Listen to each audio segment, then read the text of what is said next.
Hi guys, welcome to Let's Learn. In this video, I'm going to do problem number 1.69. A bar of mass m resting on a smooth horizontal plane starts moving due to the force F is equal to mg by 3 of constant magnitude.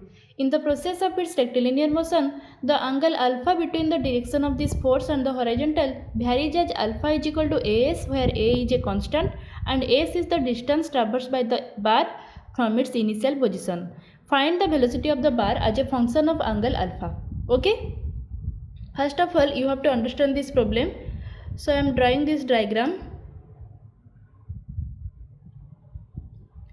You can see that this is, let us say, a bar of mass m. It is resting on a smooth horizontal plane. That means there is no friction between this bar of mass m and this horizontal plane. Moving due to the force F is equal to mg by 3 of constant magnitude. So mg by 3 force is acting on this bar of mass m. In the process of its rectilinear motion, the angle alpha between the direction of this force and horizontal varies as alpha is equal to as. That means F is acting in this direction, making an angle alpha with the horizontal. Okay? And how much the value of F is? Mg divided by 3. And it is constant. So this question is pretty much similar to the previous one. The only difference is there F is varying with time, but here F is constant and the angle alpha is varying with s. That is, that s is the distance traversed by the bar from its initial position. Okay. So the force due to gravity on this bar is how much? Mg, and this will be in this direction. Normal reaction will be in this direction. The component of this force in this direction is how much? Mg divided by 3 cos alpha, or mg divided by 3 cos a into s. And in this direction, perpendicular to this horizontal plane is how much? Mg divided by 3 sin a into s, because alpha is equal to a into s. Okay. So if we equate the force in the perpendicular direction of this horizontal plane, then what we get? N plus mg divided by 3 sin alpha or sin as is equal to mg. And this horizontal force component, that is mg divided by 3 cos alpha, is only responsible for the acceleration of the bar of mass m. Okay. So equate these forces. Mg divided by 3 cos as is equal to m into w. This is the first equation, because this force is only responsible for the acceleration of this body. M cancel out. So w value will be how much? G divided by 3 cos as.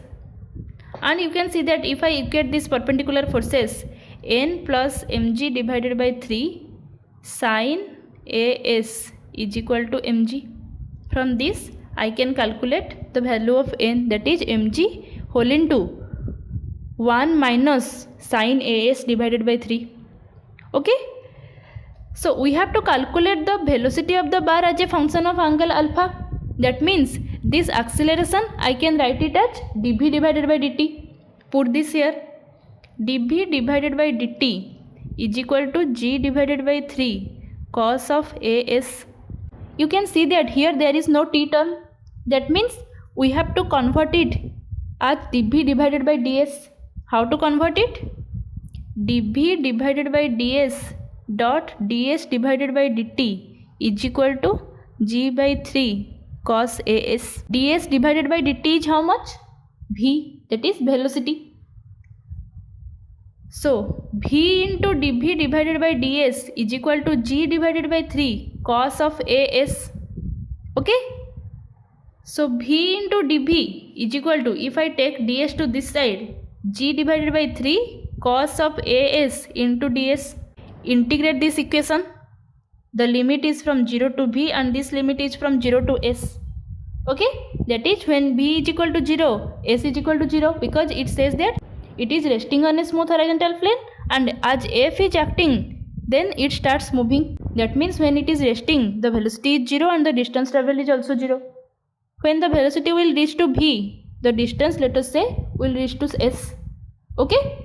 By integrating it, what we get? V square divided by 2, 0 to v is equal to g divided by 3 is constant, sin of as divided by a, limit is from 0 to s, because integration of cos is sin, and as this is as, then we have to divide one term a, because a is constant.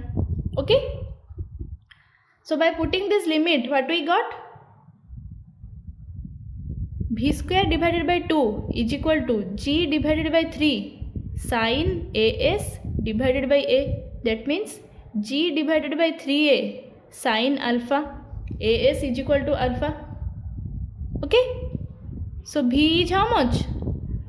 2 into G divided by 3A into sin alpha, V square. V is how much? Root over of this term, 2G divided by 3A into sin alpha.